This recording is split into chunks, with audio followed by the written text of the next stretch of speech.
সবে চাই মুহতারাম দুস্তার বুজুর্গ। আর আরেকটা হইল আল্লাহ তাআলা জান্নাত নসিব করবে। কিনা নসিব করবা? গুণ কয়টা হইল? তিনটা।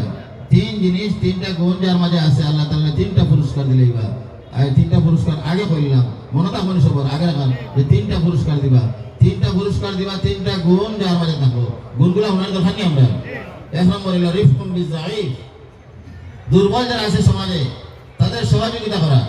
দুর্বল যারা আছে, আমরা তো কারবার হলে দুর্বল উঠে আরো সবল হওয়া। কিতা বলে আল্লাহ রাসূল ফরমায়েন রিফকুম বিজাইফ, যে নাকি দুর্বলের সাথে সহযোগিতা করবো, হুসনে সুলুক ভালো ব্যবহার করবো। এই ব্যাপারে এই পয়েন্টের উপর হযরত আম্মা বয়ান করছেন হুসনে সুলুক, ওয়ালিদা এরকম সমাজের মাঝে ভালো ব্যবহার করা আর বিভিন্ন বিষয় হযরত আম্মা বলেছেন। আমি আর এগুলো কইয়ান না যে এক নম্বর গুণ হইল যে দুর্বলের প্রতি নিজে দুর্বল থাকা, মহব্বত করা। করবো ইনশাআল্লাহ। দুই নম্বর সাবাকাতুন আলাল ওয়ালিদ।